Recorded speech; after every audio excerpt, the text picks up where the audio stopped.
We are so honored to have this couple, one of the most powerful speakers in the whole world of Amway, with us tonight.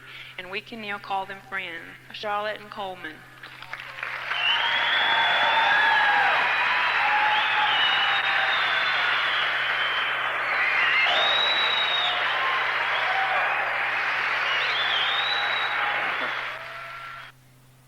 After all the introductions and what everybody said, some of y'all here for the first time are probably starting to wonder, is anybody that good?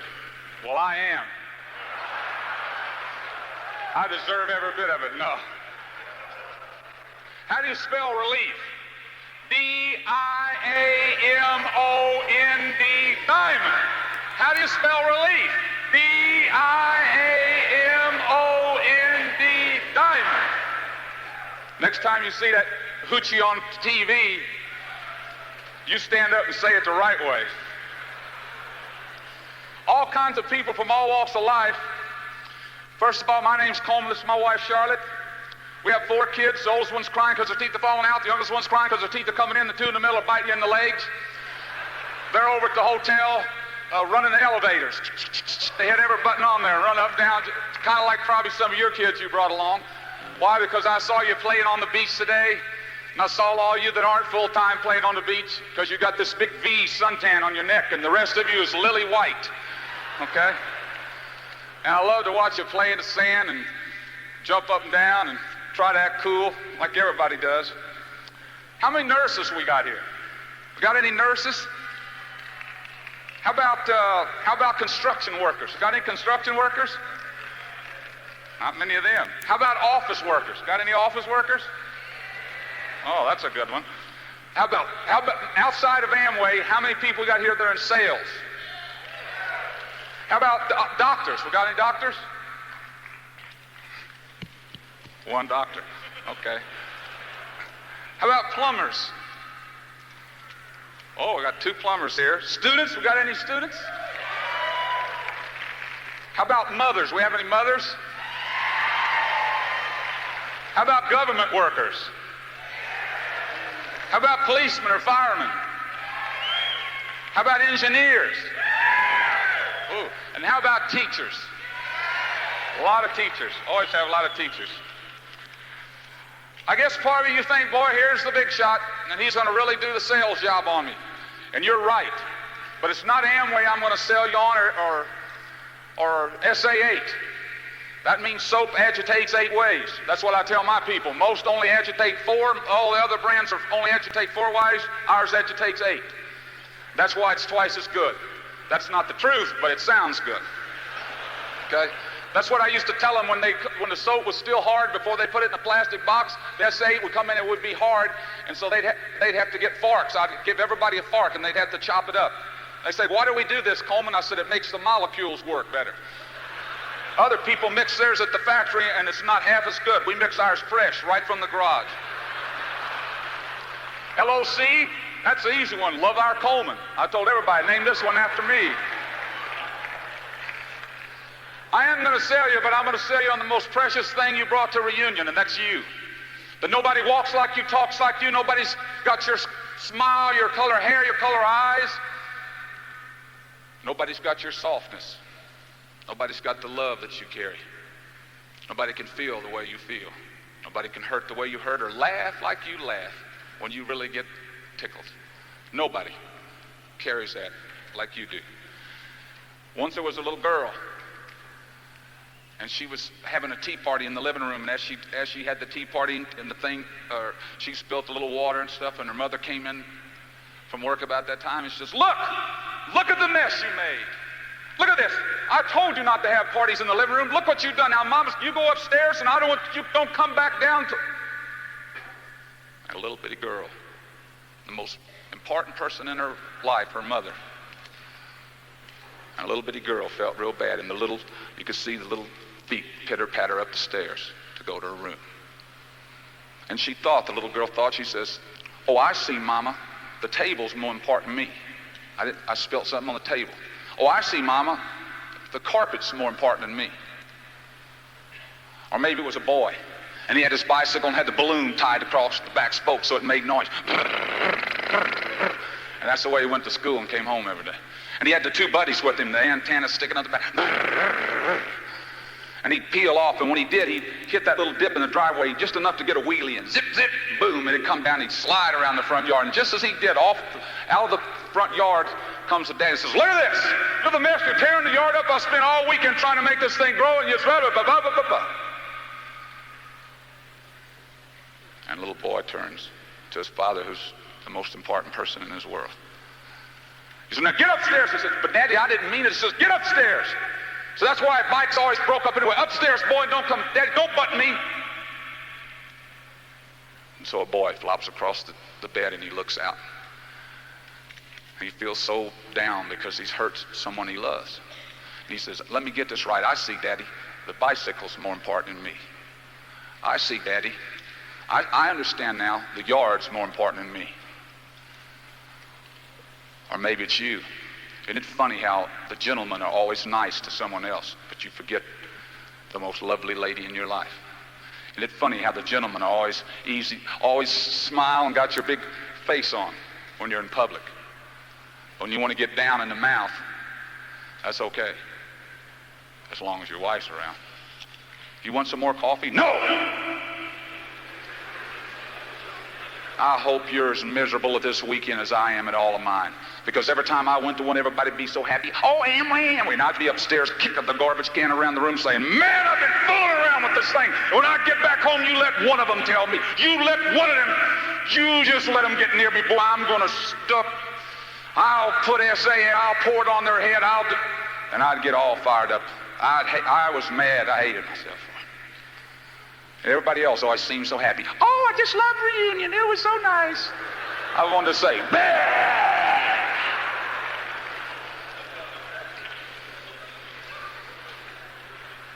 See, nothing's more important than you. Nothing. There isn't anything. That's why, it goes right back to cool people. Some of you here, this is the first time you ever been to a reunion, and you're just trying to be as cool as you can. So cool, you probably walked right into the ladies' restroom. Oh, that's good. Okay. You did. But I want you to know, you still pick your nose. You still, burp. Okay, I said, that's right, no nose picking. All right. You know what indecision is? That's when you're driving on the expressway, you got two cars on either side, it's back and front, it's all clogged up. You're trying to get home from work, and you reach up and pick your nose, and you don't have no Kleenex. What do? Are you under the seater, under the shoe, flip it out the window, just hold it in the air till you get home? Okay. I had to get that out of my system. But I want you to know, if you're a banker, you're a nose-picking banker. If you're a vice president, you're a nose-picking vice president. And if you never picked your nose, if somebody says they never have, lay them down in bed. I don't see how they even breathe. Okay? They're that bad. It's the same thing. I love to go out and meet people. I say hi to everybody I meet. I just got a habit of, "Hi, how are you?" I love it. You go out and say hi to 10 people, and 9 of them say hi back. "Nice day, sure is. How's things?" It's easy to talk. But this is the fun one. If you look and you'll search and you'll talk to 10 people next week and just get in a conversation with them that you don't know, one of them, I promise you, one of them, and it's worth all the other 9 that just talk, and they're easy to get in the business or anything else. But you'll get the one that's cool. Because cool people don't talk, they grunt. I was at the Pizza Hut with my kids. My kids love pizza. And we finished, and I walked up, and there was another couple standing there at the checkout place where you pay the bill. And I was my usual self, and I turned to him, and I said, "Hi." And he looked at me with a, "I don't believe I know you" look. Okay? I am cool. And so when I said hi, instead of saying hi back, like I say, cool people grunt. He grunted, and he went, I said, "You, me, speak white man talk. Me say hi, you say hi back." Okay?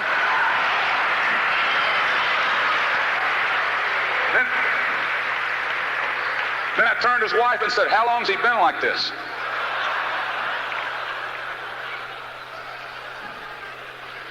One of the security people were asking me. Said, Amway, they said, that's on your doorstep, door to door. I said, no, door to door. So you get up in the morning, you go in the bathroom door and brush your teeth. You go out the bathroom door, you go in the kitchen door, you eat breakfast, you go out the kitchen door, you get the car closed, car door, try to work, go in the workroom door. After you get the workroom door, then you go in here, you go, the buzzer tells you what to do the rest of the day. Beep, oh, it's time to have a break, go in the break room door, idle chatter, oh, I heard about a cancer, that's super. Beep, beep, oh, time to go back. But you wait, wait, you work more, there's time to, beep, time to get hungry. Oh, I'm hungry, run in here. And beep, beep, you go back to it, and workroom door again, beep, oh, time break room door, beep, go back to the workroom door, beep, time to go home. Get on your mark, get set, go.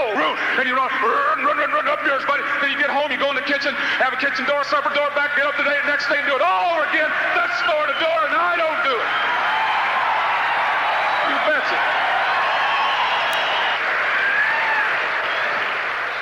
The old days are gone, people. Those of y'all still wondering about Amway, you got another thing coming. Because those days are over with. $1.1 billion, we're running ahead of that so far this year. Okay? They run out of sales kits, a 6-month supply in Japan in 3 weeks. The same thing's happening. They got a new crown that is in France that went crown in almost less than a year. I mean, wait a minute, it's getting better, and it's getting better, and it's getting better. I'm going to tell you the day's coming by the 1990s when your secretary will take the applications and you'll look them over. Say, all I can put in this month is one. We got 75 apps. Run those down to the top 10 that you through these, and then we'll look at it. And the lucky one we get to pick, because it's going to come to that. Why? Because that's where our thinking is. We're the largest body of people outside the church in America today.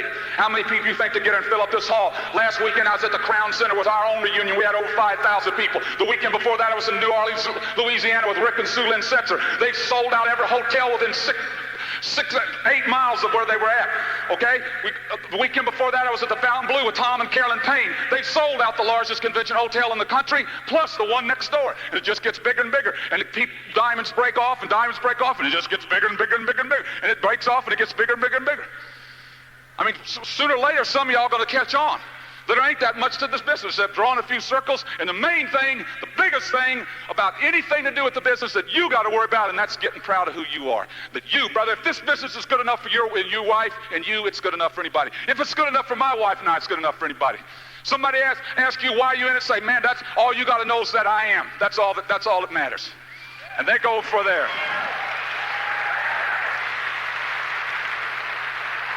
They laughed at a man, they called him Greasy Fingers. And he built his first combustion engine on his kitchen table. And the ladies in the fine carriages and the fine dresses would drive by. And they'd say, hurry, driver, hurry by. Because he loved everybody, old Greasy Fingers. And he'd come out and they were afraid he'd get grease on their carriage. Some of you drove here tonight in Greasy Fingers' dream, if you drove in a Lincoln Continental. Because Greasy Fingers' name was Henry Ford. But they laughed. Oh, Henry, what do you mean? These little things are going to be running all over the country, right? Henry, I'm telling you. Then another man came along on the West Coast, and he went and borrowed millions and millions of dollars and millions more. He was building this beautiful place for kids to come. Every one of you have laughed at him. Every single person in this room has laughed at him sooner or later in your life. And he went back because he was just $9 million in debt, and he only needed $1 more million, and he'd have it there. And he went into the bank. He says, I need another $1 million to finish. They said, look, I cannot loan you any more money for an amusement park. He said, for the last time, it's not an amusement park. He says, it's going to be called Disneyland, and you'll be able to eat off the streets, and the kids will all be in clean cut and starched pants, and the people will come from all around the world to see it. And he says, and get off my back about the money I owe you. I'll take my debt to another bank. And he believed in his dream. Another one, their father told them, if men were meant to fly, God would have gave them wings. And they're just two guys that worked in a bicycle shop named the Wright brothers. And every time I get on one of them big planes, I think about what their dream was less than just 100 years ago.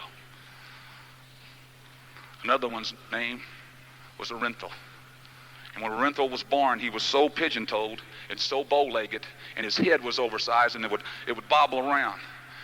And everybody said, poor little Renthal. So they took him to the doctor, and the doctor said, yes, if we cut his legs open, I think we can redo this. And his mother grabbed me and said, no way, you're not taking my baby and cutting his legs open. So you know what they did with poor little Renthal? They put his shoes on the wrong feet. And he would walk hanging on the couch and he'd cry. And he'd walk and he'd cry. But all of a sudden, muscles started appearing where they never appeared before. All of a sudden, he started walking stronger and better than any other kids his age. And then he started to run. And when he could first learn to run, he just loved to run. His mom said he would just run and run. And they worried about him. They thought maybe something's wrong with him. Get him inside. He just loved to run. And the doctor said, look, don't do that. Poor little black Orenthal will never be able to run or walk like other boys. Now, you might as well accept that. He will not be able to walk or run like other boys. But he walked and he ran and he walked and he ran. My wife and I were in Montreal and we got off the airport and there it was, Orenthal's picture. We got into New York and there it was, Orenthal's picture. We went into Atlanta, Georgia, into the new airport and there it was, Orenthal's picture. Got home, my mom and dad were babysitting, watching the football game, and there he was, Orenthal. He was the most sought after and seen man on television. You know Orenthal's another name, O.J. O.J. Simpson, and the doctors are right. He don't run like the other boys do. Okay?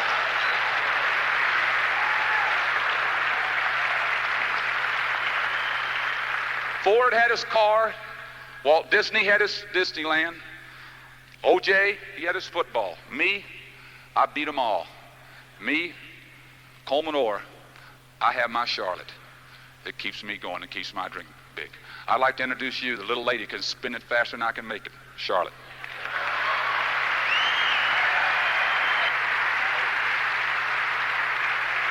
Thank you.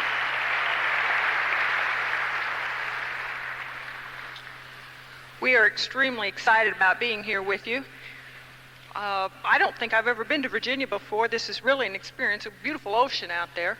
Our kids have been playing in the sand, and as Coleman said, he saw a lot of you out there with the V-neck tans. We are enjoying it, though. I thought I'd share with you just a couple of quick thoughts tonight because Coleman has so much he wants to share with you. First of all, I'd like to kind of give you a little bit about the first reunion that we ever went to. First of all, it was almost an all-out war because I didn't want to go, Coleman did, and in our family he was always the boss, and I just really didn't want to be gone that long. It was well over 1,000 miles to the reunion. I didn't want to leave the kids. We have 4 of them, and it became a very loud, we'll call it conference or whatever you'd like to call it. Anyway, we ended up going. There were 6 of us in one station wagon, 6 adults. I was definitely the smallest. All 3 of the gentlemen in the car were at least, I'd say, 180 pounds, 6 foot or more. We drove that 1,000 miles. We got in there late. When we got there, checked in, we realized that only one of us had a reservation. One couple. That meant that 6 of us were going to stay in one room. And that's getting better all the time. We weren't sure how we were going to work that. I was a very private person before the business. Really private. I didn't like people as a whole. And to think that we were going to spend the night with 2 other couples in the same room, I was ready to go home, take a bus, do whatever. But Coleman said, just hang in there. It's got to get better. Oh, was I hoping it was going to get better. So we took turns getting dressed and and how we were going to sleep and all that. We didn't even want to face that. We just went directly to the meeting. That evening, after the Friday night session, really didn't make any difference whether we had a place to sleep or not because none of the 3 couples could sleep. None of us. Actually, Coleman had a very difficult time sleeping because for 4 hours we couldn't find him. No, the speaker for the Friday night session had said, you got to find out what it is you want personally. You hear a lot about doing it together, and so on and so forth, but you got to also know where you yourself are going. And he had yet figured out exactly what it was he wanted. So for 4 hours, he was gone, and we did start to get a little worried about him.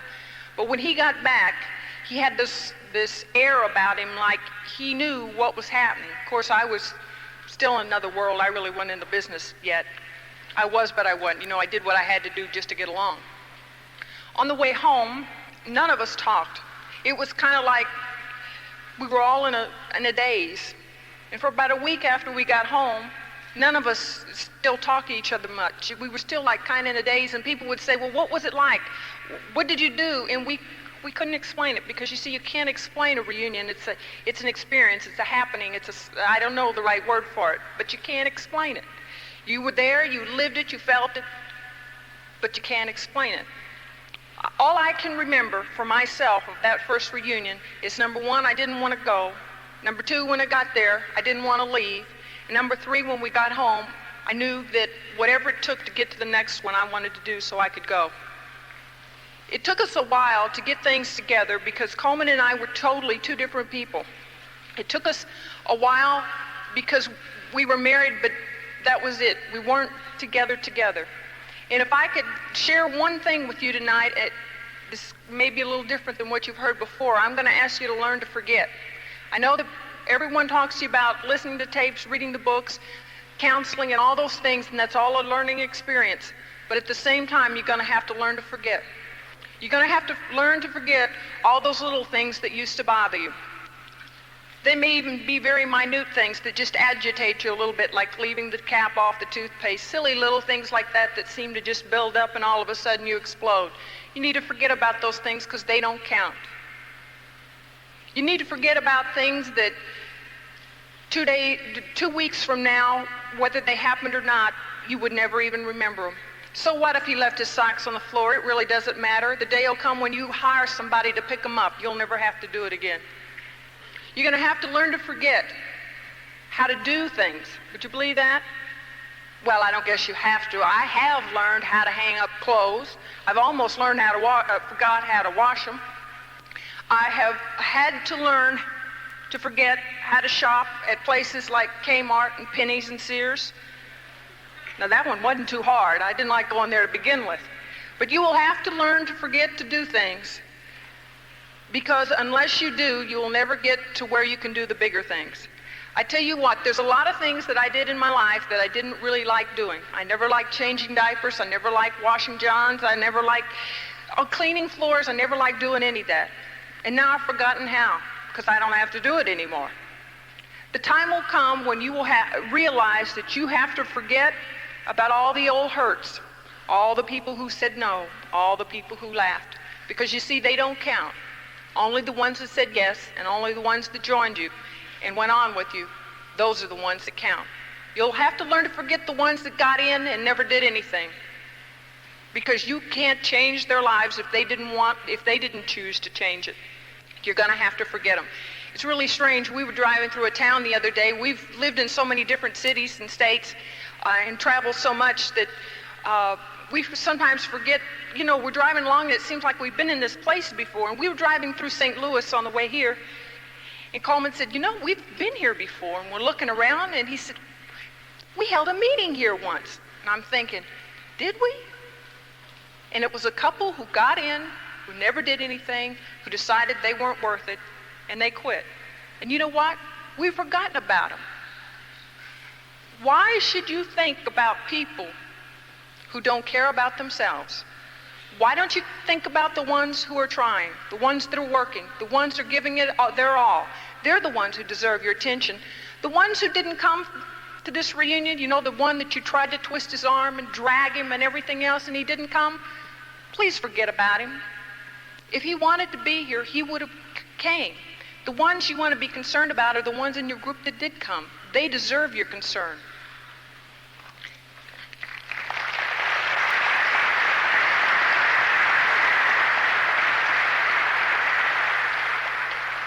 One of the hardest things for me in this business was to get up and talk in front of people. I was a very, very shy person, and when we saw the plan, all Coleman asked me to do was smile and make the coffee, and I agreed to that.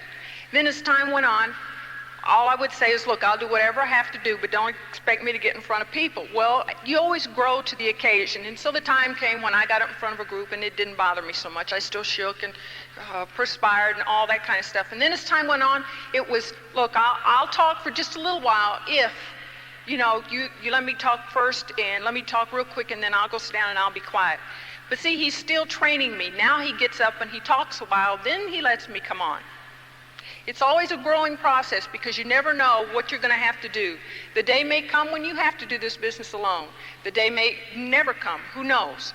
But the thing is, you have to do what you have to do. I am just as scared as I was. I just don't shake as hard. I still perspire, but I buy clothes now that you can't tell it. I learned. But I tell you what, it is a beautiful, beautiful experience to share with someone you love. And I do love Coleman very much. He's had to push me and pull me and drag me most of the way. But I tell you what, I live with him through the thin, and all those years when we didn't have it. I'm definitely going to stick with him through the thick, and I'd like to bring him up now, my husband Coleman.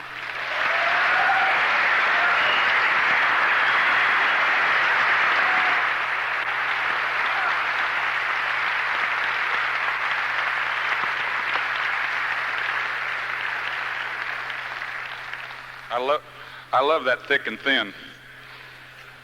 She told me that one day. Me and her were having one of those volume discussions, and she says, no matter what you tell me, she says, I've been with you through the thin. I'm sticking around for the thick, bub. And that she has. Charlotte works on the vacuum principle. You know, a vacuum cleaner does not actually suck air. The vacuum cleaner actually blows air, the motor in there, which creates the vacuum, and more air rushes in to fill that vacuum. That's the principle it works on. Charlotte works with the same principle with money. She blows it out this end, and I'm on the other end trying to place the vacuum as fast as I can, okay? And that's the way she does. First of all, I want you to know something about things. Of all the things we've ever bought, we got 11,000 square foot home with a 55,000 gallon swimming pool, which is Olympic size, with a 5-car garage. In that garage, there's several nice cars. We own a 40-foot Eagle bus, okay, that we drive around in. It sleeps 11, has VCR television in the front lounge and the rear lounge. It's kind of comfortable. You can send the kids back and say, oh, go in the back and watch a movie for a while. And the driver drives the bus, and it's a nice way to travel. I can tell you about the clothes and the tailor shirts and the tailor suits and what Charlotte spends at Lily Lubin's in the afternoon. I can tell you all that stuff. I can tell you about the jewelry we wear, about the way we travel, about the way our lifestyle is. But I want you to understand one thing. No house we've ever owned, no car we've ever drove, no clothes we've ever worn has ever meant to us, has never gave us the feeling in our gut, inside, that you do, the people. The people are what makes Amway go. The people are what makes it important. Okay?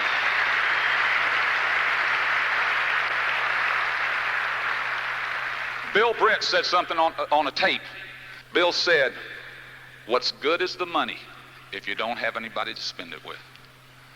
What good is all that money is when you get to Diamond Club, there's nobody to spend it with. What good is having a new house when you have to buy your friends over with liquor or fancy parties? What good is it? Man, the bars are filled up tonight. This is Friday night. Woo-ah! And there's people in there. You know what they're looking for? Just a handshake or arm around. Oh, here comes old John, or here comes old Mike. He's good for a round. Hey, Mike, how you doing? Yeah, set him up, boys. Just so he can be recognized that, hey, I'm somebody. I'm not just another person to God. If you think this is the type of business that you get up every morning and you just drink your part of the milk, breathe your part of the air, drive on your part of the road, sleep on your part of the bed, and get up and do it all over again, if that's what you're looking for in life, people, then you already got that. Because Amway's the different part of it. It's what you're going to make Amway. Amway is never going to be noble. You ain't never going to get no better than you walked in that back door tonight. If you came in this hall looking, you'll find it. I'll guarantee you, don't worry, you'll find it. If you came to walk up and down the aisles and see how many people you know, then great. Or if you came to walk the halls or catch a smoke every 10 minutes out of there, that's great. I am not knocking nobody, but I want you, those of y'all that came, that you were looking, brother, because Amway is nothing but people looking for people who are looking. When you go out here, that's all you're looking for, another one that's looking. And I'm going to tell you, man, the bars are filled up with them, the halls are filled up with them, this whole country is filled up with them. It's not cancer and it's not heart trouble. It's the biggest disease in America, and it's called loneliness. If you don't think so, go to your Golden Age neighborhood, Golden Age Manor, and walk down through there. And look at the people and step inside and say, hi. Where have they been hiding you, gorgeous? And maybe they're not the fanciest looking gal in town. Maybe their hair ain't done up, or maybe they ain't in the latest fashion. Maybe their teeth are missing. Maybe they're a little wrinkled. But I'm going to tell you, they're Americans. And somewhere down the road, they fought for this country and they worked for it. And you can look at the big old knuckles on them. You thought, I thought, first time I met one, I thought, I bet she was a farm gal. Probably milked more cows than most of y'all have ever seen. But they were Americans. They were living for something. They had something to live for, something to work for. And that's why Amway's so popular. That's why Amway's going to grow and grow and grow, because it is something to live for and it is something to work for, rather than sitting in front of the tube and eating your part of the food and breathing your part of the air and getting up the next day and doing it all over again. There's got to be something more to life. There's got to. Don't you love it when the first cold spell comes up here? Don't you just love it, man? The alarm goes, boy, you run downstairs, you put a Kiss all the kids, down the coffee, you run out and hit those seat covers, woo, okay? Put that old key in and oh my, you run in and you get the wife, come on, you gotta help me jump the car, I'm gonna be late for work. I'm not dressed. Well, put on your house coat, we're gonna be, say run out. All right, pull the other car up, pull it up, not through the garage, okay? Wait a minute, let me get the jumper things on. Oh, wrong way, okay, now I got it. All right, now, rib it up a little bit. Not blow it up, rib it up. Okay, here we go. Come on, Nellie Belle. Come on, please. I promise I'll change the oil. Daddy, look at the smoke. Get inside, you're going to catch cold. Run. Boy, the smoke pours. All right, here we go. Don't you love it when it snows? You get out of the driveway. Down there. Oh, stop. Oh, almost ran out there. What I love most of all is the women. Don't you love the working mothers?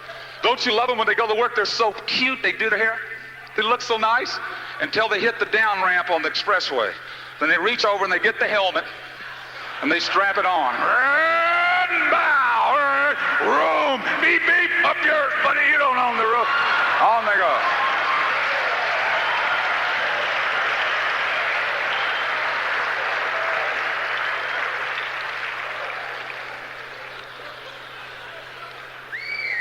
I know you heard we were rich and famous, and now that you've seen, at least the girls have seen me, they right away they say, that's it, he's so good looking, that's the reason. Well, no, it's really because I'm a genius, okay? I'll never forget the first night we saw the plan. We were sitting out in the back around the pool, and the doorbell rang, and of course, Minnie, our maid, went up and she opened the door, and the guy says, I'm here to show business in this door. She said, please come in, and she showed him into the left wing of the house, the library wing, and she ran out where we're around the pool where we're having supper. She says, Mr. Orr, excuse me, but there's a gentleman here. I said, oh, I forgot. I said, look, show him back into the other wing of the house there where he can, see a little TV or something. We ran upstairs and dressed, and we came down, and I'll never forget. I had to get the rolls pulled around the corner so he could get out. No. That sounds good, but that ain't the way it was. I was out in the backyard running through the pies, man, okay? I was from the farm. Those of y'all on the farm know what a pie is. It's about that big around and kind of brownish. I boxed for 7 years, and the coach used to ask, how come you country boys never have athletes' feet? Man, nothing could live between them toes, okay? I'm telling you, no germ had a chance. But we ran through the pies, and a little bit different we saw it. We had a beautiful $11,000 house. The watch my wife bought me for Father's Day cost more than the first home we lived in, okay? Again, there you go back to things. But aren't things nice? I mean, somebody's going to buy them. That's what I finally realized. Of course, Charlotte's idea, too, she's got a new theory this year. If you spend it, then they can't tax you on it. How can they tax you on money you don't have? I said, but honey, when it comes in, that's what they're taxed on. But if I spend it, they can't tax me on it because I don't have it. Okay? And I've finally had 2 CPAs fly down from Ohio that have straightened her out on that one. Okay? Good way to think. Someone invited you here tonight. Before you get out of this room tonight, find them, shake their hand, tell them you love them. I was 25 years old before anybody thought enough of me. Okay? I was a 9th grade dropout. I cheated 2 grades to get there. Okay? I lived in an 11,000 square foot home. We had a 63 Ford Falcon with US make pop tires, 4 kids, a lame dog, and peanut butter and jelly sandwiches. So we weren't exactly what you call the prospect. Oh, if Coleman's in it, we'll want to get in it. Okay? Most people said if Coleman's in it, steer clear of it. All right? We're all the same, people. I don't know why y'all come. I don't understand why you're even here. Everybody's the same. Every one of you walked around with your diaper hanging down to crack your hiney when you were small. You can look as big as you want to. But when you were 9 months, and you ought to see, I love to watch y'all distinguished ones when you're at home. You get, come on, walk to daddy. Oh, come on, what a cute little girl. Oh, you take her, okay? But you've all done it. You've all done it. You all go through life from 1 to 6, man. You didn't have a care. Not a one of you had a problem in your life. Except could you get a nickel for the ice cream man? From 1 to 6 years old, man, all you had to do is lay out a little whine or cry. Mom and dad, 2 great aunts, 2 great uncles. Come on, they just took care of you. But when you got 6, the most trusted person in your life, your mother, took you down and left you in this building with a bunch of other kids. And these people standing in the corner like this. And you screamed and hung over her leg. Ah! loose. It's like a new one when you put them on the board. You hold the circles. Wah! About the same way. But from 6, things start happening. The old world starts slipping up on you. No, cows aren't white or purple. They're black, brown, white, or gray. Then you get a load, they say, no, you're not. You'll be in this house by 11 o'clock, not a minute later, young lady. You hear me? Look at me when I talk to you. I said 11. Keep your hand off of her. Give me the keys to the car. Give me the keys. Give me the keys to the car. The neighbor said you were burning the rubber. Give it to me right now. You're not taking that car. Your grades in school are ridiculous. All you think about is girls, girls, girls. Let me smell your breath. Oh. None of y'all ever got into this? Man, fella, when I got 17, I said, that does it. I'm fed up with people telling me what to do. So I joined the service so I could be my own boss. Okay? That's like jumping out in the frying pan into the fire. Another thing you better face, people, is there's a price to pay. You're going to have to draw some circles. You're going to have to put your ego on the line. You're going to have somebody tell you no. You're going to have somebody, you ain't growing unless you got a couple of them giggling. Man, they giggle at me. Hey, this ain't Amway, is it, Coleman? You ain't hooking that, man.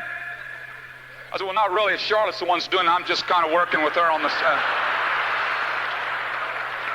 When I checked in the Crown Center, where our reunion was, I walked up and the one guy, the Belle, or the head desk guy said, you must be the Amway man. I said, baby, you're wrong. I said, let me tell you, I'm not the Amway man. I said, you're looking at the Amway. 1,100,000,000 in flesh. I eat it, I live it, my wife's in it, my mother's in it, my father, my brother, everybody I love or care about. That's everybody I know or loves in it. I got A's in my blood. Amway, you bet. He said, yeah, I've heard it's real good, man. I've heard it's really supposed to be fantastic. Okay? You betcha.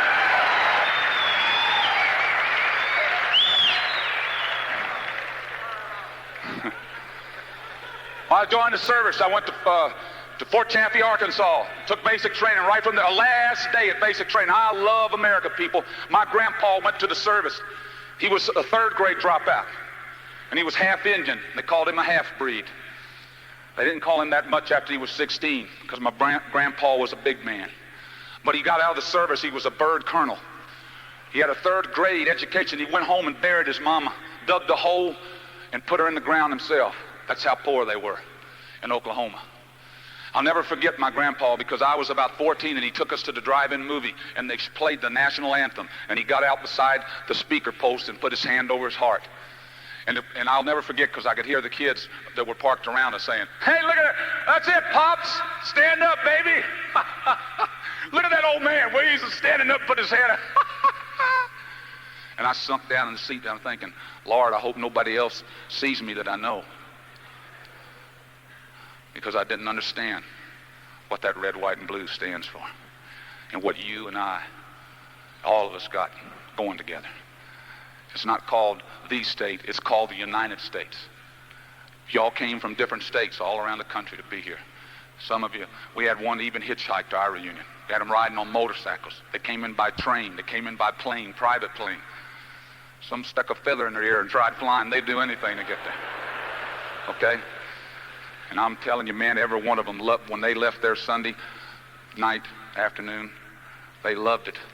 They'll be back next year with 10 more. Some of y'all didn't promote this too good. Some of your idea of promoting something is to put a flyer on a thing and say, don't forget about reunion. Or when you get a rally, you put the rally flyer and say, don't forget about the rally. I tell you what I do to those kind. I give them, they need 3 tickets, I give them 15. I say, here's 15, write me the check for you. He says, but I only need 3. I said, 15, write it down. You're going to have that many there? That's positive thinking. Give me the check. I won't cash it till next week. And you know what they say? The rally, get to the rally. Here's a ticket. You want to get to the rally. Okay, and they get motivated. You can. There is a price to pay, and you can pay the price for success. You don't have to, people. This is a free country. Nobody's anybody's boss in here. You're all volunteers. You came, you paid your own way, you drove your own car, you brought your own kids, nobody's paid you to come. But I want you to understand one thing tonight. You can. You don't have to, but you can pay the price for success in this business. Or you will pay the price for failure. Some of y'all think you're going to get in this thing and dabble with it and poke it with the stick, and if it don't jump up and hug you, that you just go on and find something else. There ain't nothing else like this. Okay? This is it. Period.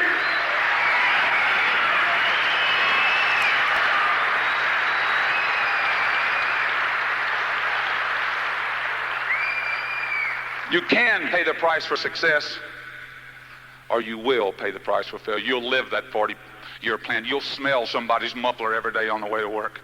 And you'll sit in that thing and you just think, I'm telling you, if you think showing somebody the business is tough, I'm going to tell you the toughest thing I ever faced was smelling mufflers for another 35, 40 years. Man, that's tough. Baby, my hat's off to you. If you'd rather take that than just picking up the phone and saying, come on over and let me show you how to get bigger in life.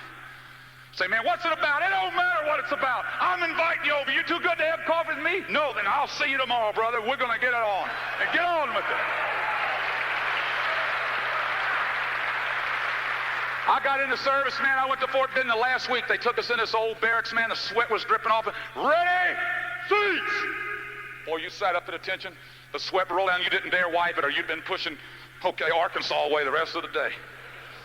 All of a sudden, the lights went down, and the movie came on, and the music came, and I love it.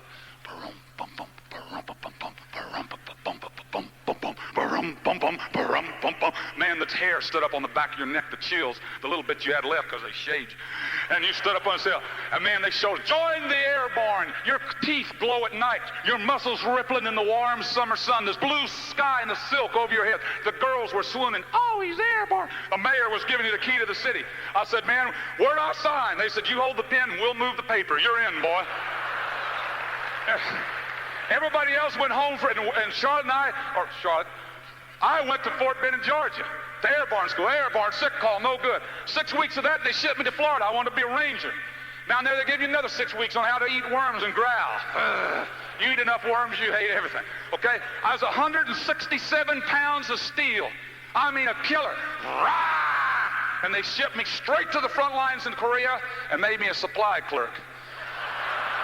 I handed out canteens. Dangerous job, right? 2 guys got hurt while I was over there. A box fell on one, the other guy died laughing at him. You know?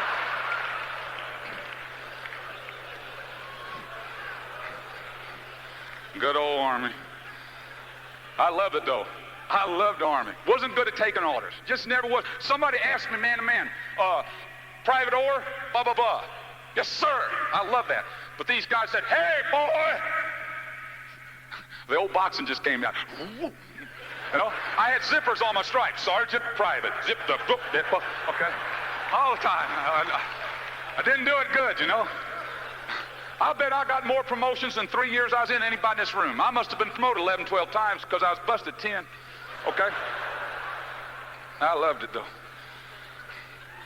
Just wasn't much of these, hey, boy. I said, hey, you got a good dentist? Whack. Okay. You know, that was just fun. That was, you know, I just kidding around. That ain't the way. That don't make it tough, by the way, people. Where I was raised, you know, people. I was also the middleweight Golden Gloves champion for the United States of America. That's 168 fights. That's a lot of leather popping, babe. And I'll tell you what, I got there not because I was so good. It's just I wasn't good on my back. Man, I had a head like a bone. Boy, you knocked me down, just get me mad. I didn't even think I was in a fight till I got knocked down a couple of times. But just something inside a man don't make him not quit. But I'm going to tell you what a real man is. A real man's Bill Britt. Because I watched him on the Amway things. Yeah.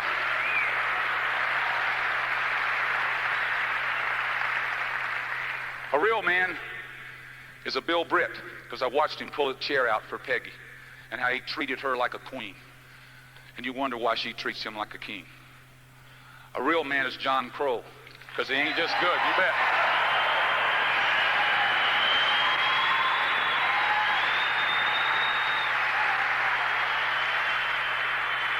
Because he ain't just good on the highs, people. He ain't just good on the highs. You can get him down and he'll fight you back. John Crow's the kind of guy you could knock down in a fight, knock totally almost unconscious. And as you started to walk away, his arm trembling would reach out and grab your foot and pull it back and bite you in the ankle. That's the kind of fighter John Crow is. You bet. That's the kind of man I want to live my life with. We've only had one Go Diamond in our organization because we didn't understand what a system is. What some of y'all were born and raised in, and to have the ability, to have the knowledge, to have the leadership. My wife and I were Emerald Directs before we ever went to a rally. Okay? We didn't know. We broke 4 directs, and at the end of the year, there was only one of them left. Why? We had no books. We had no tapes. We didn't know what it was. We had no reunion. We had no mini rally, regional rally. Rally, what's that? We kept hearing about this. Well, what do y'all do at one of those things? What do you do? Get together or what? See, we had none of that. But we had our first Go Diamond. And at Go Diamond, you bring the cream of the cream together. The leadership of all leadership is brought together. Time, we brought all our silvers and above. And our speaker for our first Go Diamond was John and Jenny Belle Crow. That's what we think of your leadership. Okay?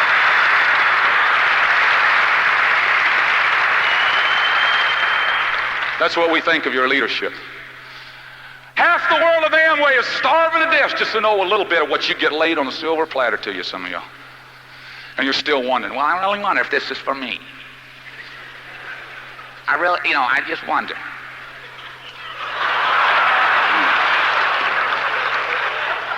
Is this really my cup of tea?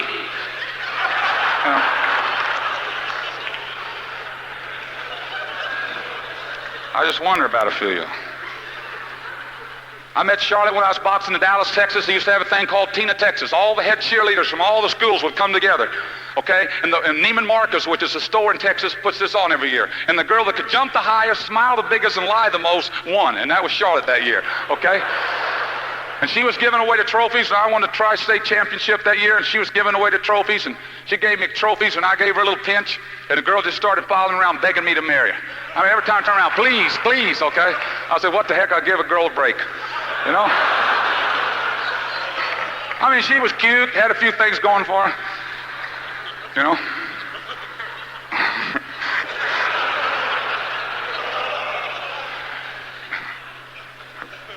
Her dad was worth a little money, and thought maybe I could get in on that, but he didn't like me anyway. I got in a fight the week before marriage. Right here, if you got close, I took 7 stitches because my teeth got knocked through my lip. And it was hung way out like that at our wedding a week later. And her grandpa's a Baptist minister, and he married us. And we were standing there, and her mother and daddy were there, and everybody. And every time he'd say, do you take? I couldn't say I do because my lip was hanging out. I'd say, I do. And every time I'd say I do, her mother would go, wah! I loved it, man. I did. It was so cute. I do. Our wedding pictures, y'all see us. There she was, you know. When we got married and the kids started coming, you know, talk about compatibility. All I had to do is give her a little wink. Right out she'd come, okay? I mean, really, boy, she had 4 and 4.5 years. I mean, just boom, boom, boom, boom, boom, okay? We had 2 girls, and then we had a boy. I thought, hey, I got it going right now. Then with the 4th one was a girl. I said, that does it. Check it. Hold it. Okay? And that was that for a while. We still got the same 4. Wouldn't trade any of them. Don't know how we ever lived without any of them. But we had a slew of kids. I was going to go back to school and get my GED and go to college and all this. And every time I get ready to go to night school, she'd get pregnant again, okay? You know, and the kids, they were running out. When we got in business, we had 3 kids, 2 still in diapers, and she was poking out with the 4th one. You know, and they run you nuts. They're all over the place. You know how kids are. I'd holler, Charlotte, get the kids out of here. I'm trying to read. They're driving me crazy. She'd holler in from the kitchen. You're home the same night I was. What can you say, right? We were both. It's a 2-way deal. So there we were. Then we used to bathe. We didn't have a shower. We had this old, you know, the old-timey tubs with the legs? That's what we had in the house we lived in. And every night we're getting ready for the meetings. She was so pregnant, she couldn't bathe the kids. She couldn't get to the tub, right? So she put them in there with me, okay? Little naked heinies everywhere. They really. Every once in a while, a woman go on her, boy, you up, pull it back up. They spit. And every once in a while the water would turn yellow. Oh, sprung a leak. Pull out the plug, quick, quick. Okay? Then I'd hand them to her. I'd hand one to her and she'd dry them off, you know. Off we go to the meeting, boy. Get the old Falcon. Thank good Lord we lived on a little bit of a hill because we'd give it the push. And off we go. Well, I worked as a forklift, got home out of the service, and I went to work as a forklift driver. And lasted there 6 months. I was manager trainee at Zales Jewelers. That's one of the jobs I had with Prestige. I was a manager, made $1 an hour on all the old boxes I could eat. Okay, you know what the manager does? He comes in and vacuums. And then he sprays the counter and wipes it all off. Then little kids come in, pick their nose and put their hands. You get out of here. And you wipe it all clean again. Everybody else was buying the diamonds. I sold them. My son was 6 months old, and I hadn't seen him awake but twice. And I said, that's enough of this. You got it. In fact, I was the only guy that ever made $4,200 in 1 year and had to have a CPA figured out because I had 17 W-2s that year. Okay? I went and left 17 places. I'll never forget. Now, how long were we here? 3 days. That's good. Okay. Now, right? Again, I just never was good at taking orders. You can ask me, anybody in this room can ask me, man to man, woman to man, any way you want, and I'll give you a shirt off my back, people. But I don't think God ever meant it so to be poking your finger and telling people or throwing away a bunch of weight because your own self-image is so poor that you don't feel like anybody like you just for you. And that's what it boiled down to. I wanted somebody I wanted to get paid in direct proportion to the effort I put out. Okay? Do you know, man, that you've been sold to the highest bidder? You have. And they say slavery's over with. Some of you, man, it ain't over with. Because they put you up on a block with your family and say, who's going to give me, how much you going to give me for them, who's going to give me for this boy? Show them your teeth, son. Who's going to give me, who's going to give me? $11,800 to start with a car. Sold to G. Sold to such and such company. Who's going to give me, who's going to give me? And you sell your body for so many physical movements a day to that company. I never hated my job, people. I never hated my job. I never hated anybody I work with. I thought the telephone company was fantastic. I really did. I don't believe you can hate anything and get ahead. But all I'm saying is, how much are you really worth? How much are you really worth? Do you know the companies that by Tuesday at noon they've got the money that they're going to pay you? If it's a normal company, Monday you work, and by Tuesday at noon, when you go back to work Monday, Tuesday at noon, you've done made enough for that company to pay your salary. The rest of it's profit. Hey, don't get mad at the company. They got to make the money in order to keep the doors open, pay for the stockholders and everything else. If they were really paying you what you were worth, you wouldn't have a job 6 months from now because the company go broke. It's the system. You understand? It's the system. And still the best one ever devised outside of Amway. Because we live in a free country and we can go and do what we want.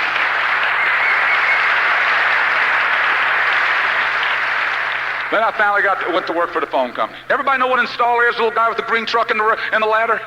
And you go up and down the poles, and you climb under the house with the broken glass and the roaches, and you get up in the attic with the itchy stuff. Then up and down the pole. Finally you come around, you knock on the front door. Come on in. Fifi won't bite. First time she ever bit anybody. Been bit by 106 first-time dogs. It's got to be a record. But the phone company had prestige. I used to love to go to work, and I'd drive up and there was this one pole that you'd climb to make the cut-ins. Boy, I'd drive my truck up there, and the kids would see me coming. Boy, they'd come beating it down the alley. The dog right beside him, his 2 feet going out this way. And man, they'd slide in up to the corner of the fence, and they'd look around. And I'd get out. I'd walk around the back of the truck, open up the doors, put out my little cones, throw my hat up on my head, kind of kick it back. I'd strap on my spurs, and I'd get my big old belt with all my tools, and I'd throw it over my shoulder. And then I'd walk over to the pole. Chink, chink, chink, chink. When I got there, I'd strap that belt on. The kids would watch every move. And the dog right beside him. Boy, I'd climb up that pole. Chunk, chunk, chunk, higher and higher. Chunk, chunk. You get up to the top and you throw that belt around. Snap, it go in. You'd ease back in that one hook, and that old leather belt would crackle, crackle, crackle. I'd look down through my arms. You could see the kids. They're still watching. Dog right beside him. And then you'd open up the box, and the waltz would come out. And you okay. And get in the truck and cry for a half hour. Okay. I never hated being a phone man, though. I never hated going and seeing the boxes still there from the wedding, watching the little bride saying, "Oh, I don't know where to put it. He forgot to tell me. Do you think this room or this room?" I said, "Why don't I just put a long card and it'll reach both rooms? As long as you don't tell, I don't." Well, thank you. Never hated that, people. Never hated it. Never forget the first day I got Miller. "Hey, Orris got Miller," they said all around. "Hey, Orris got Miller." I went down about 2 o'clock in the afternoon. I got down to the Miller. Now, when it was a little old lady, gray-haired little old lady, had pictures of all her sons. She had 3 boys and her husband, who was in the service and who had passed on. And just a screw was loose, and I just tightened it right down. She showed me right away what it was. I thought, why didn't they send repair on this? I don't understand why we got it. But she was so nice, it didn't bother me. I was talking to her, and she was right there, and we would talk, and she'd give me water. I mentioned I like coconut cream pie. Next time I came, she had one baked. She says, "Here, you take it, and you can bring the pan when you come back next week." And so I went. She started asking for me, and I went. I never hated that, people. I never did. I'll be honest with you. I don't think you can hate anything and get ahead in this business. I don't think you can hate your people. As soon as you release your boss and release the people work around you and say, "Look, people, God bless you. I hope you get what you're looking for. But if you sow thorns, you're going to get thorns, not flowers." Some of y'all curse everything. You came in here cursing. It's my boss. Some of you have been in the business a year. You blame your upline. You blame your downline. You blame Amway. You blame your wife or your husband. You blame the kids. You blame your education. You blame you're too old. You blame you're too young. You blamed everything. And finally, one day you're going to get up and look in the mirror and see what the real problem is. And that's what you're living with. And that's what's going to make you bigger in the business. One thing I disliked. The one reason I wanted to go full time, and it was every morning. It went like this.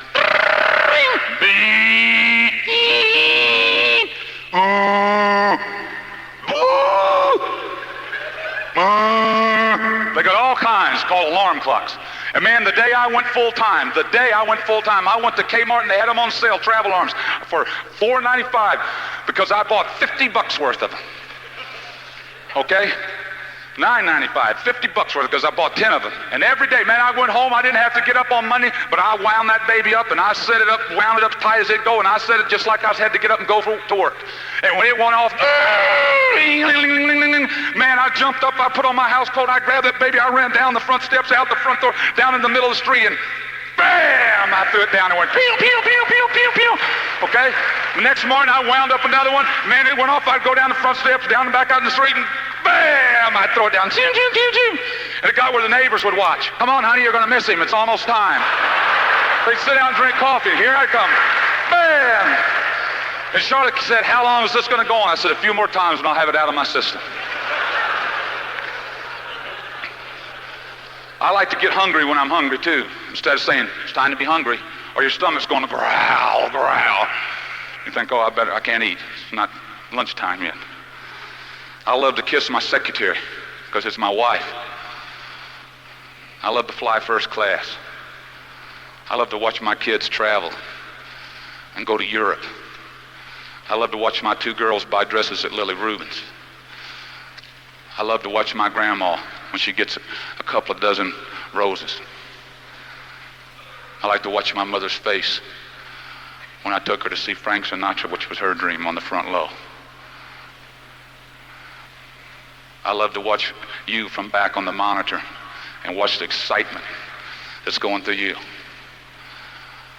I like to be in that chair with you. I'd like to get you across the kitchen table for just 2 hours. I guess I never really wanted the money. It's just all the things that you can do with it. Never really loved the money. Kind of dirty, stinky stuff. I love to watch the pastor's face when you buy him a new ice machine for his summer Bible school class, or when you tell him, "Go ahead with the addition on the church. My wife and I'll take care of that this year." It's a nice feeling. I love it. I love to live that way. I think Coleman could have lived all his life and never died with the music in him. I could have died, people, with my music in me. I'd never been able to talk or sing my song to nobody. That's the hardest thing for your leadership to accept it. That some of you are going to walk out of here and go back home and let somebody eat your lunch. Let somebody who doesn't know a thing about the business tell you why you can't do it, and you believe them. I just wanted somebody to love, to care about. I just wanted to be. Hey, when I was 9 years old, I was in a school play, and my mama came up because I was Davy Crockett. It's the first time I was ever anything. My mama had 2 little dresses she wore. The house they bought was $5,100, and that's the house they live in today. My mama had her 2 little dresses she wore to Sunday school, and she'd switch them off and put different colored scarves with them and different colored shoes and played like nobody knew. But she was my mama, and I loved her. I'll never forget, because we went to the school play, and they had us line up with our parents, and the women were all and men were all coming by and shaking hands.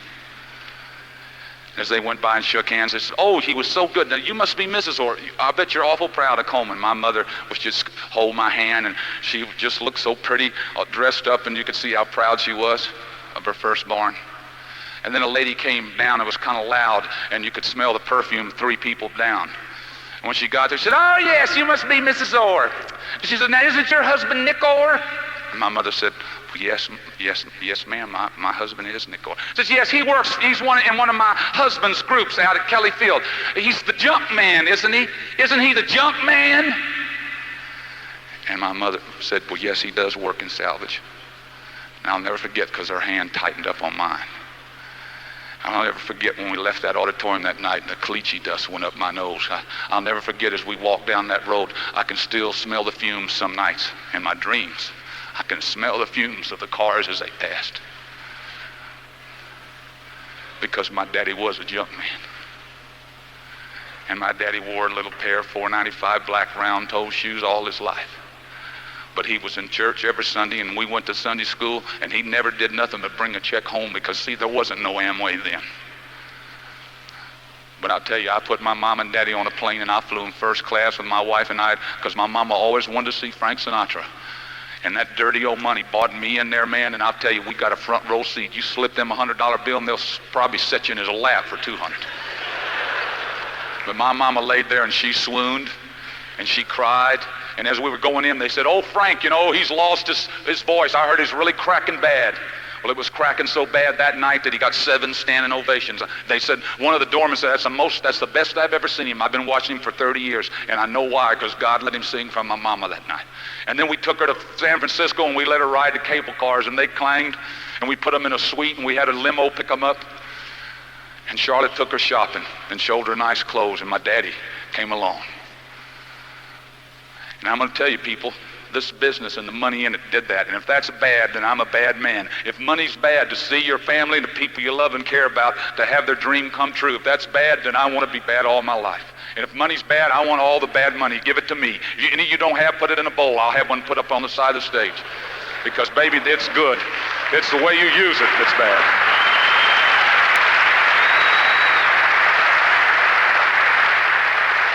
Man, the first month we made $3. I said, "Look, will you keep the paperwork and Smile and make coffee?" Charlotte said, "Good." She said, "But let me, we've got 3 kids, 2 in diapers, I'm poking out with another one. And if you think we got 1 car I use 1 time a week to go to my mother's to do the laundry, because we don't even have a washing machine or dryer." And she says, "If you think I'm going to run up and down the street and sell soap, you got another thing coming with 2 kids on one hip and 1 in the front." She says, "It ain't going to happen." I said, "Look, will you make the coffee and Smile, and will you keep the records?" She says, "You bet."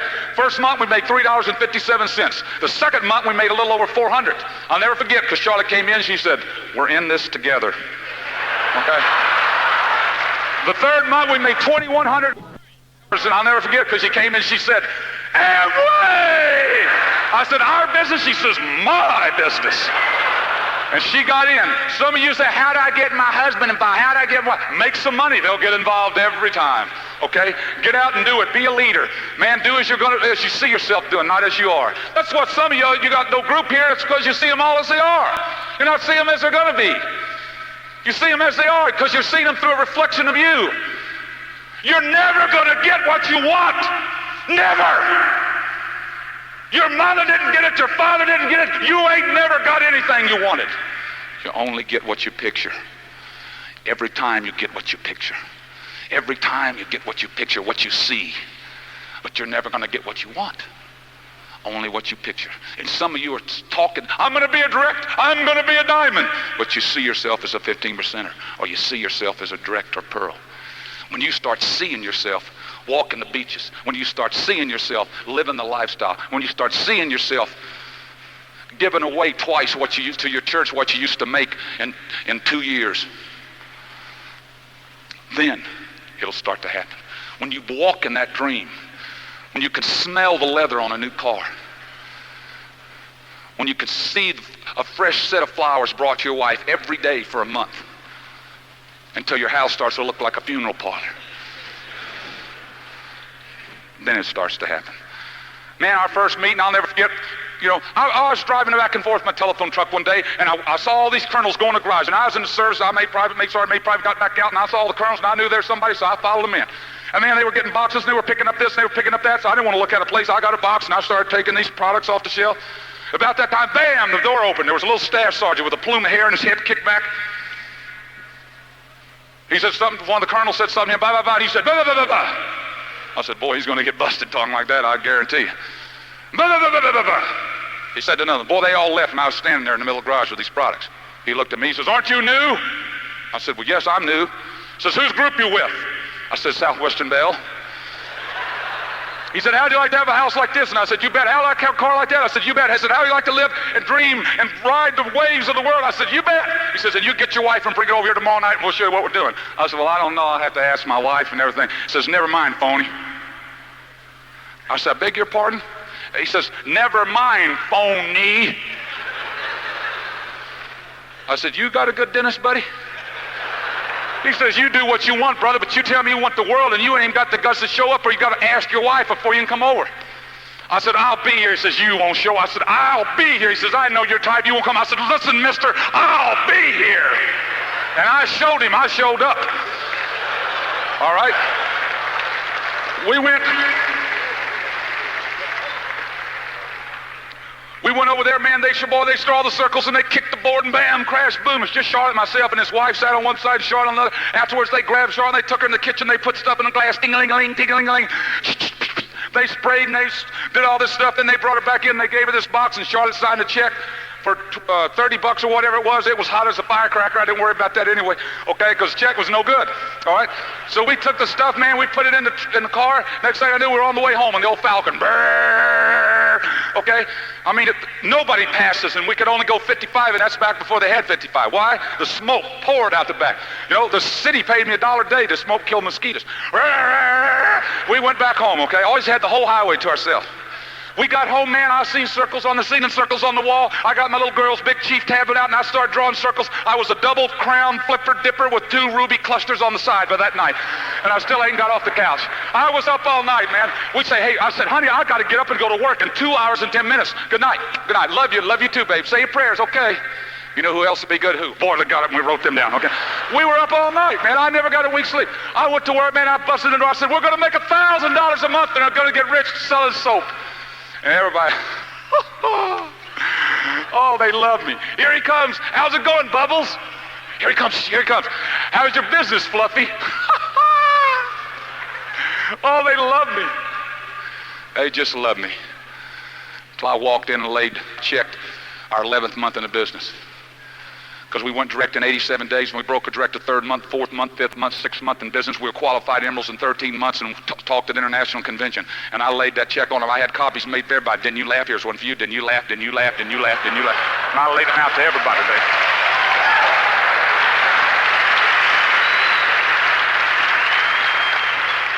I went on home with it.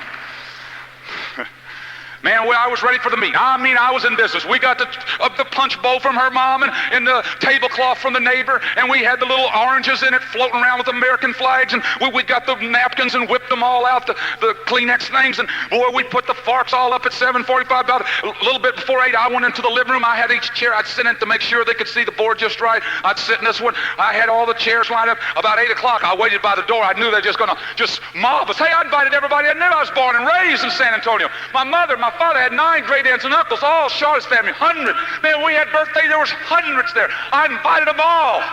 Man, I waited by the door, 8:05, 8:15. By 8:20, I was out by the curve as the cars went by. Hey, hey. because nobody came. But my sponsor showed up. He said, look, we'll have another one next week. And so I went back and I did it again.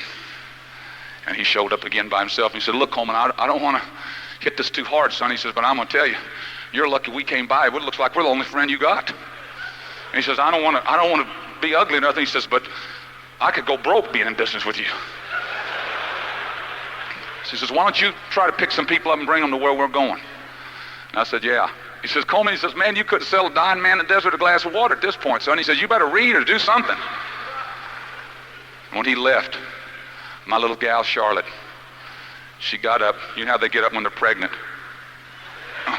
Kind of balancing act. And she got up. She turned to me and she says, Coleman, Chuck was wrong. Boy, I needed somebody to believe in me. I said, he was? She said, yeah.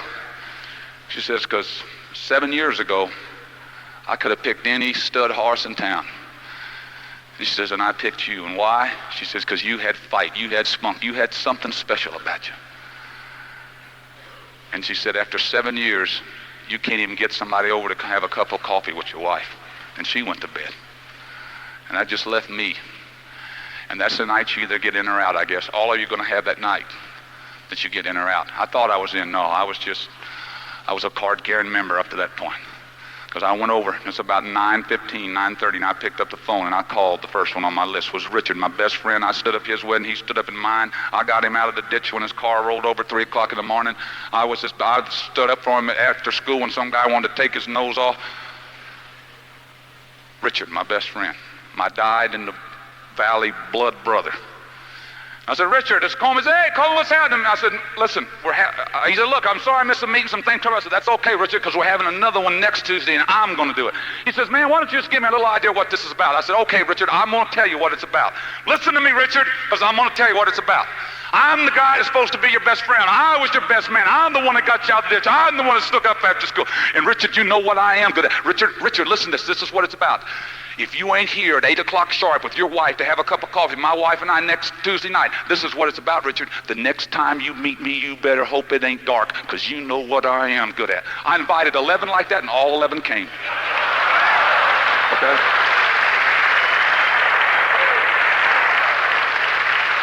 Not the way. Not the way. I'm not recommending this to anybody, but you had to know my friends and where they were at, where they hung out. Most of you won't even go in when it's dark into that side of town. I ain't gonna lie to you people. I gotta tell you the Colemanor I was, and because where I am today is Colemanor. Okay, because I didn't have none of those things. I didn't have no education, neither did my family. We thought anybody had education was stupid or a sissy. We thought a man's man was how many beers you could drink and how many slugs you could pop somebody in the mouth, or how many guys you could take down with you. How many teeth you had missing by the time you're 15. We thought that's what it was a man's about. But a real man's man is the one that can open a door for a lady. A man's man's the one when he leaves here tonight and say, let me bring the car around, babe, and cool it down. And he'll open that door and treat this gal like a gal. A man's man's the kind of guy that stands up for what he believes in. A man's man has, when somebody says, well, what's it about? He says, you don't have to know nothing about it except this. My wife and I are in it. That's all you got to know to be able to come to my house. That's all you got to know. That's what a man's man is. That's when somebody says, hey, man, if it's good enough for my wife and I, it's good enough for anybody. I am in it, and that's what counts. And that's what a man's about. Okay? It ain't how big it is. It ain't the size of the man in the fight. It's the size of the fight in a man. I guarantee you I can get the little scrawny looking guy in this room. He probably don't weigh 89 pounds soaking wet in his underwear. And I'll tell you what, I can put two of his little girls behind a door over here in the Sheraton or the Holiday Inn or anywhere else. And he could be out in the hall talking with one of y'all, and all of a sudden somebody says, I smell smoke. I smell smoke. And you can look and the smoke started to belly out from underneath the door where his kids were behind there, and he could hear his little girl saying, Daddy, Daddy. And I don't care if he weighed 89 pounds soaking wet, man, he would go through that door. He would go right through it. There ain't nothing gonna stop him. I don't care if it was iron. He'd kick it in, he'd bite it in. Because everybody's got that fight in them. It's just the society's told you so long that you ain't a fighter. And society's told you so long that you're supposed to be broke. Society's told you so long you ain't supposed to have more, that you're regular. Society told you that so much that it's become a reality in your picture. Not in your anywhere else, but in your picture. You're picturing yourself as that. You're saying, you're using all the excuses. I'm too old, I'm too young, I'm too short, I'm too fat, I don't have enough time. Sponsor somebody who's got time. I'm too old. Sponsor somebody younger. I'm too young. Sponsor somebody older. I'm too fat. Sponsor somebody skinny. I'm too skinny. Sponsor somebody fat. I'm black. Sponsor somebody white. If you're white, sponsor somebody black. A real man knows how to cut off the television set. A real man would go home and tell his neighbor, say, come over here, I want you to see something. And pick your television set and carry it down the basement and put a blanket over it. And says, that's where you're going to stay till we walk on the beaches of Diamond. And a real man would sit from his wife at night across the table and say, all right, either we're going to be drawing circles or we're going to sit here and talk to each other why we're not. That's what a real man would do. Instead of going home and saying, man, football season, you want me to put it in the bag? Oh.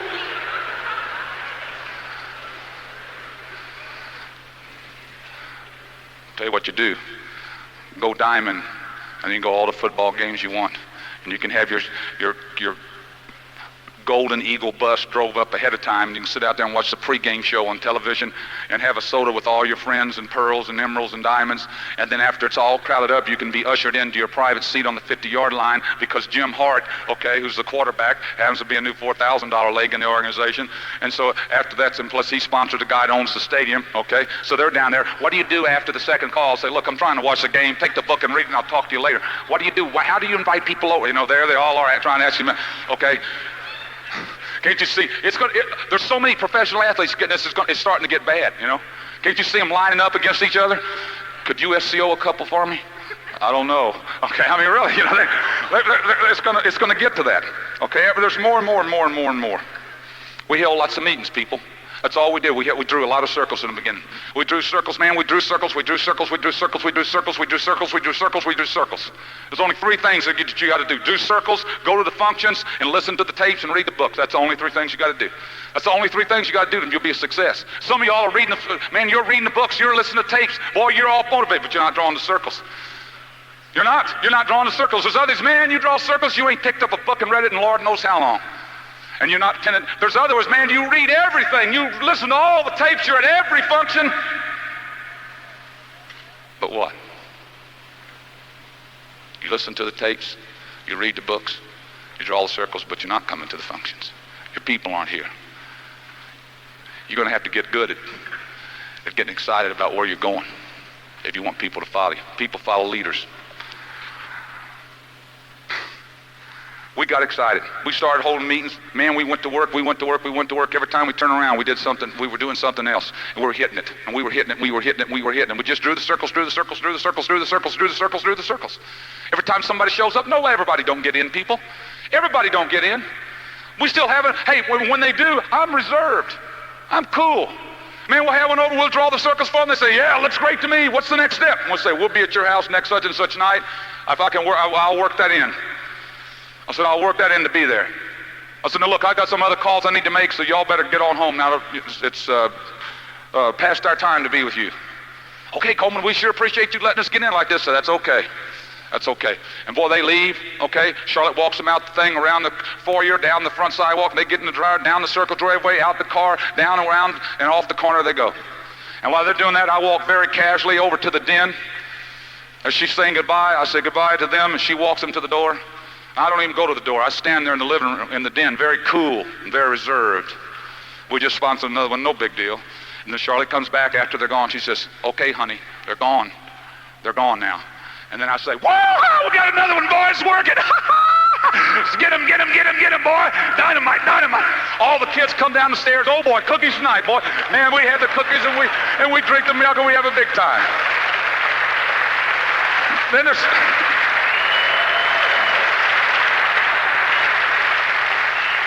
there's the other kind. And I wouldn't have them by the time it's finished. I say, look, we need to get busy, and y'all need to get on home. We'll leave you some of these products, and that's that. And they go on out, and they go down the steps, and they don't want in. I don't want them in. They're gone. And they leave, man. I don't curse them or nothing. I just say, God bless you. I hope you find what you're looking for, people. I don't know what it could be better than this, but I hope you find what you're looking for. I hope someday you can find a dream and feel like my wife and I feel. And Charlotte walks into the door, and they get in the car, they go down the circle driveway, and they go around down the corner, and they go out, and I walk back into the den. I walk right back into the den. where I was before. They didn't want in. That was a big zip for that night. And I used to sit on there on the couch and I'd say, what am I doing wrong? What am I doing wrong? I don't know what's wrong with me. That guy would have been so good. Oh, what am I doing wrong? Only thing I was doing wrong was concentrating on the ones that weren't doing it instead of the ones that were. So now when one goes and out the door they go, you got to do this just right. And I stand there, I put my feet shoulder width apart, shoulders back, chin tucked in, look straight ahead, take a good deep breath, and then I say this, next! And I get on with it, okay? I get right on with the program.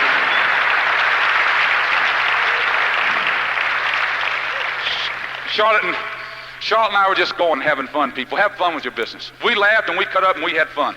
Let me tell you about this one last meeting. I'm going to get off here. We were going, man, you got to picture this soft summer night in Texas. You got to picture a house with 6 columns in front, a fountain in the middle with the water spewing up with the blue lights on it, okay? And out on the porch was 7 men. They were all doctors. Doctors with the sewn thing here and the initials on the sleeve. Most of them have a pipe, and they hit it against their hand or tap it on the sidewalk, tick, tick, tick, tick. Then they blow, and then they light it again with this gold thing. And they talk doctors talk. Yes, I took her thing to get you out, but her wobble shaft was bad, and we had to work on that. Okay, and they're talking about doctor talk, right? All right? So they're talking doctor talk, right? And over here was a big Buick Riviera, and over here was the Cadillac, and over here was the Mercedes, and over here was another sports car.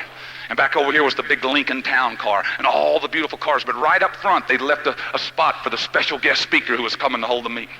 And it was a soft night in Texas, just the kind of night you don't want to even roll your windows up.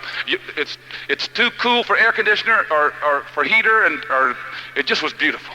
The stars were up top. One of those nights when you just want to, they just rained the day before and you could just smell the spring was popping out all over you. You can just smell you just drive along and beautiful. And they were standing out, just sucking that up on that front porch and listening to that waterfall just trickle over the things. And the crickets, cricket, cricket, in the side of the night. It was beautiful. And then something they heard in the distance. And here we come. Turn right. Charlotte was driving, always told me, turn right here. And the clutch wouldn't disengage. I'm done. And right up front, the guest speaker drove. Right up in the front. And when you cut it off, it wouldn't stop. It.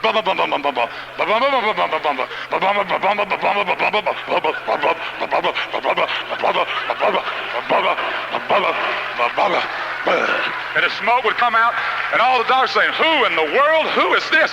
And I said, hi, good to meet you. He said, this is Dr. So-and-so. And Doctor said, oh, you all got a first name. I'm Coleman. Come on inside, man. We're going to have a meeting. Oh, this is the guy. They were all putting their pipes away. Man, they came inside. All the ladies were having tea. I said, all right, put out the stuff. Spit out the gum. We're here to have a meeting. Where's that board? Coleman, I'd like you. I said, we'll meet him later, honey. Okay, put this up here. Zoom, zoom. I said, zoom, zoom. And you said, how about you? Can you take your son to work with you in the morning? I said, well, no. I said, well, I can. I can. Rich the boss. Jay Van Andel. Bill Britt. I was giving it to him, brother. About that time I said, how about you? How about you? I said, is your business legally willable to your kids? So, well, Coleman, neither one of my kids chose to go into medicine. I said, look at this. About that time, one of them said, the guy's kind of crude, but he's got a few good points. By the time I was finished, man, they were all going, yeah. I had them all. Boy, yeah. Boy, back then we broke out the kits. Break out the kits. Man, we broke the kits open. Everybody's grabbing them. I said, look at this LOC. Drink something that cleans wherever it goes. Look at this. I said, look at this SA8. You can put it on your cereal, need whatever it takes. I said, man, it's fantastic. It's biodegradable, 72 hours, and you're back to normal. Look at this, look at that. Man, everybody, I said, sign up. There was one pudgy doctor in the front I just loved. I said, we'll be at your house next week. Mine? I said, your house. Goodbye, Coleman. Boy, they were all high, man. We went out, Charlotte. Goodbye, nice to meet you. Well, that's about all she ever said. All right, in we got in the car. Charlotte says, what are you going to do? I said, I'll handle this. I went back inside, in the door, went back in. I said, all right, all the men stand up. They all got up. Nobody questioned me by now. I said, outside. They all came outside. So this thing's got a racing motor in it. It's so powerful it won't even roll over. You're going to have to push me. Okay, now wait a minute. Here's these 7 doctors. Okay, and the fat one was right by the window. I remember. Okay, a little faster. And the fat one's right by me. A little more. Run! The smoke in the face. Bye, Coleman, bye. We're going to be rich like him. Bye. We got them all.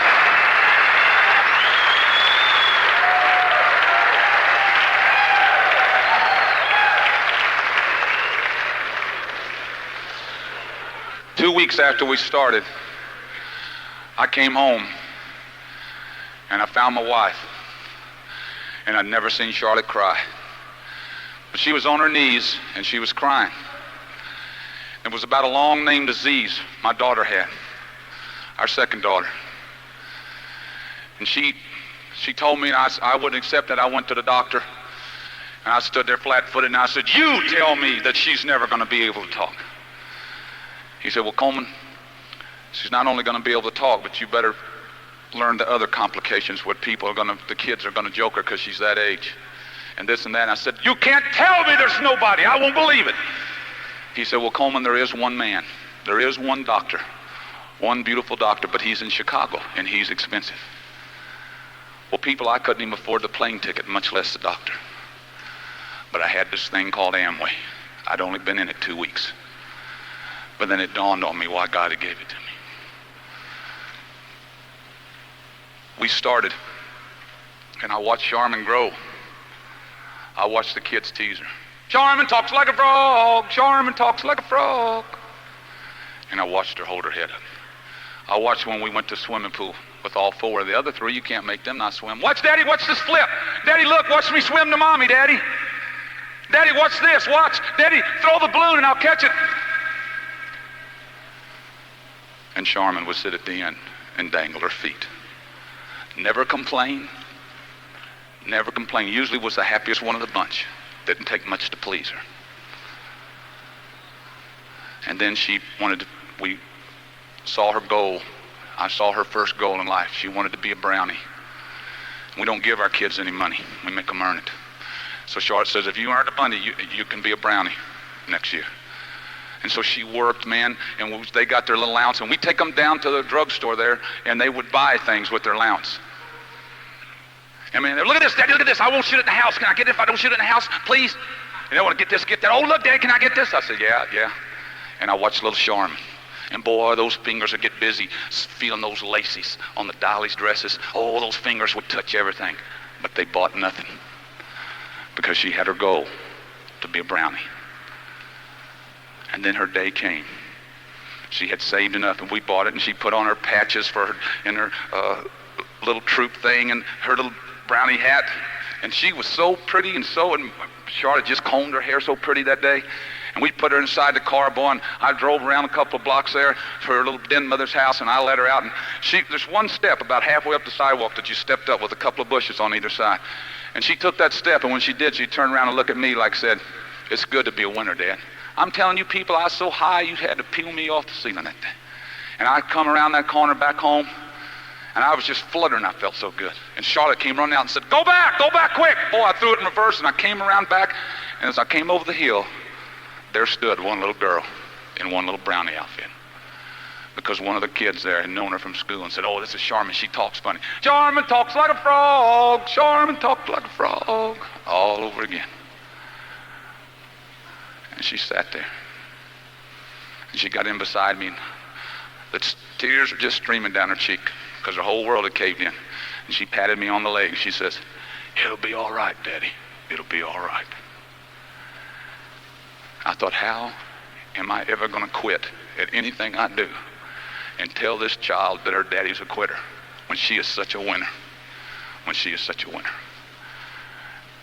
2 months and a couple of days ago, Charmin went in for her 17th major operation. And they found what they call a miracle. And Charmin is not going to talk like a frog anymore. And we think that's it. We think that's beautiful.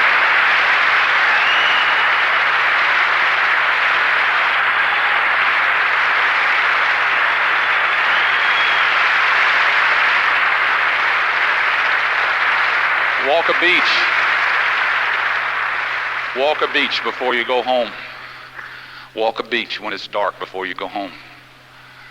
Tomorrow night, tonight, take off your shoes, roll up your pants legs, and walk a beach. And pick your star up. Pick your star out. And make your commitment just to you, to each other. Cry a tear or laugh a laugh. But walk that beach before you leave here. And make your commitment to each other. And what Amway will be in your life will be more than your biggest dream can ever imagine. I could spend all night with you, but I'm going to tell you this and get off. We just left Amway Corporation not long ago to get our kids from a camp up there, and they're looking at buying property now. The rumor is, you know how the rumors are, where they're going to be building buildings where they're going to start manufacturing clothes. I know for a fact they're coming out with light bulbs that last longer and cost less. They're coming out with choking devices. They're going to have more and more. The catalog gets bigger and thicker. Some days it's going to look like Sears and Roebuck. I'm going to tell you what, go home, belly up, quit. And it don't matter, because you're going to turn on the television, it's going to be Amway. Hey, they got a $9 million satellite going into the air. Someday you're going to turn on your Amway Mutual television network on Saturday morning, and there's going to be, we love you, Amway. Oh, yes, we do. We don't love them. I'll tell you, quit. Some of you think, man, you got an option here tonight. You're going to turn on, you're going to open up a magazine, it's going to say Amway. You're going to turn on the television, it's going to say Amway. Every time you turn out, it's going to be Amway. 6 months, it don't matter. 6 months from now, belly up, man, it don't matter. 6 months from now, somebody's going to ask you, quit, get out. You won't be out 6 months, and they're going to ask you again. Or then it's going to get to be where it's 6 weeks, then it's going to get to be where it's 6 days, then it's 6 hours. I'm telling you, you're going to buy your house, your car, the whole world. Baby, we're going to be the biggest organization that ever walked the face of the earth, and we're going to change things in America, and we're going to make it better. And I love you for being here. I love you, John and Jenny Belle Crow, and I love you, Bill and Peggy. Knock their socks off, man. Make this your weekend.